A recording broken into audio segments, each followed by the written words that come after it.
Everyone welcome back to the channel. आइए देखते हैं कल हम किस तरह से निफ्टी और बैंक निफ्टी को ट्रेड कर सकते हैं।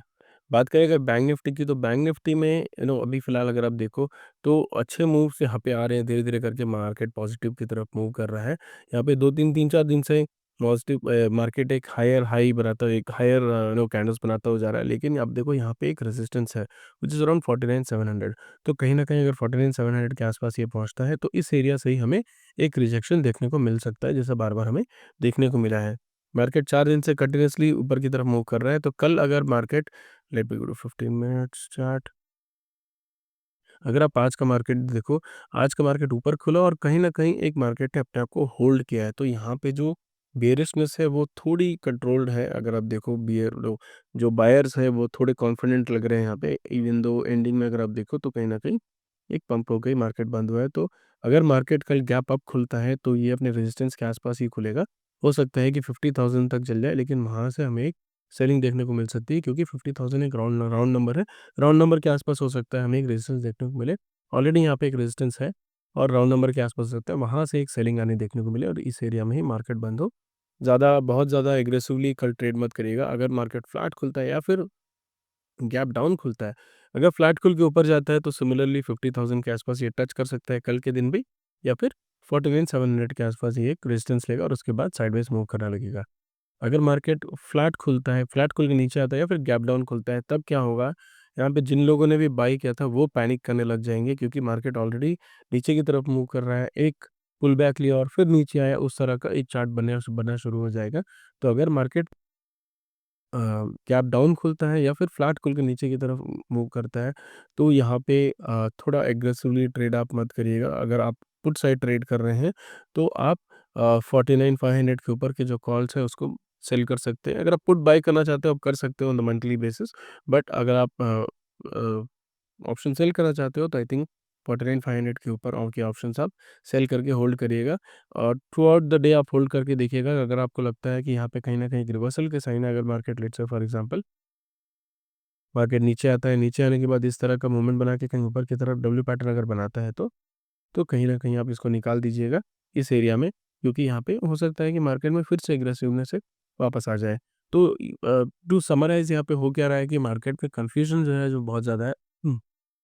तो मार्केट अगर आप देखो, मार्केट नीचे तो आ रहा है, सॉरी ऊपर तो जा रहा है, लेकिन कहीं न कहीं पुल बैक लेके नीचे आ जा रहा है। फॉर एग्ज़ाम्पल ये गया, पुल बैक लिया, नीचे आया, पुल बैक लिया, नीचे आया, पुल बैक लिया। एक बड़ा पुल बैक अब लिया, हो सकता है यहाँ से एक बड़ा डाउनसाइड यहाँ पे मूवमेंट हो जाए। तो यहाँ पे जो सेंटिमेंट है दैट इज़ कंटीन्यूअसली बेयरिश, एक डिस्ट्रीब्यूशन हुआ, नीचे आया, फिर हो सकता है इस एरिया में ऐसा हो और उसके बाद भी नीचे आए। तो यहाँ पे अगर आप एक लॉन्ग टर्म इन्वेस्टर हो, अगर आप कुछ साल के लिए ईटीएफ वगैरह में मनी डालना चाहते हो, तो this is not the right time. और मुझे लगता है थोड़ी सेलिंग और बाकी है और 1-2 हफ्ते की सेलिंग होगी और उसके बाद ही मार्केट में कहीं न कहीं एक स्टेबिलिटी आएगी। इस तरह का जो मूवमेंट है वो आएगा। हो सकता है कि मार्केट थोड़ा नीचे आ जाए और यहाँ पे 46-47 के आसपास एक अ साइडवेज एक्शन हमें दिखाए। तो यहाँ पे अगर आप कल ट्रेड करना चाहते हो, तो एज़ आई सेड, अगर गैप अप होता है या फिर फ्लैट खुल के ऊपर की तरफ जाता है, तो यहाँ पे 49,700 और 50,000 ये 2 रेजिस्टेंस रहेंगे। हो सकता है मार्केट उसको टच करके धीरे-धीरे करके नीचे की तरफ आना शुरू हो जाए। अगर आप यहाँ पे इस एरिया में आपको बाय करने मिलता है और आप एक पॉजिटिव साइड मूव करते हो और आपको एक अच्छा प्रॉफिट हो रहा होता है, तो अपनी ट्रेड जो है वो एंड ऑफ द डे निकाल लीजिएगा, या फिर 47 49,700 के बाद आप धीरे-धीरे करके उसको सेल करना शुरू कर दीजिएगा। अगर फ्लैट खुलता है या फिर फ्लैट खुलता है या फिर गैप डाउन खुलता है, दोनों ही केस में कहीं न कहीं अगर नीचे की तरफ मूव करता है, तो थोड़ा एग्रेसिवली मूव कर सकता है, क्योंकि लोग पैनिक करने लगेंगे। ये सेलिंग हुआ, एज़ आई सेड सेलिंग हुआ, पुल बैक आया और हो सकता है कि लोग उस तरह का पैटर्न यहाँ पे खोजना शुरू कर देंगे और जो सेलिंग है वो थोड़ा एग्रेसिवली आ सकता है। जो टारगेट होगा वो अराउंड 48,500 के आसपास तक आ जाएगा, तो 700-800 पॉइंट्स का टारगेट है। अगर ये गैप डाउन खुलता है या फिर फ्लैट खुल के 10 बजे के अंदर अगर ये 49,000 क्रॉस कर देता है, तो 48,500 ईज़िली उस दिन आ जाएगा, सॉरी कल के दिन ही आ जाएगा। अगर बात करें निफ्टी की, तो निफ्टी में देखो, निफ्टी में भी सिमिलर पैटर्न है। ये जो एरिया है रेजिस्टेंस पैटर्न है। अगर मार्केट गैप अप खुलता है, तो 23,500 के आसपास ये एक रेजिस्टेंस लेने लगेगा और धीरे-धीरे करके इसी एरिया में मूव करने लगेगा, क्योंकि निफ्टी को अगर आप देखो, थोड़ा निफ्टी बहुत ही इतनी इतनी अच्छी जो पुलबैक है वो निफ्टी में हमें देखने को नहीं मिली है। बैंक निफ्टी ने अच्छा पुलबैक लिया है। तो अगर ये गैप अप खुलता भी है या फिर फ्लैट खुल के ऊपर भी जाता है तो हो सकता है इस एरिया में कहीं न कहीं अपने आप को होल्ड कर जाए और यहाँ पे सेलिंग हमें देखने को ना मिले। अगर गैप डाउन खुलता है या फिर फ्लैट खुलता है, दोनों ही केस में भी यहाँ पे सेलिंग हमें फिलहाल हो सकता है कल उतनी एग्रेसिवली देखने को नहीं मिलेगी जिस तरह से हमें बैंक निफ्टी में मिल रही है। तो यहाँ पे अगर आप सेल करना चाहते हो कल के दिन, तो मुझे लगता है कि bank Nifty is a good candidate यहाँ पे।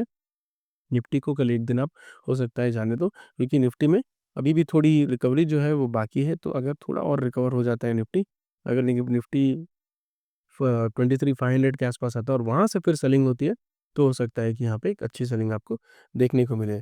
सो अगर आप नेगेटिव साइड ट्रेड करना चाहते हो, then I think you should trade on bank Nifty. अगर आप पॉजिटिव साइड ट्रेड करना चाहते हो, तब you should trade on Nifty. That is the overall outlook for tomorrow. देखते हैं कल मार्केट किस तरह से मूव करता है। So that is all for today. अगर आपको इस तरह का कंटेंट अच्छा लगता है तो please do subscribe to the channel. Thank you.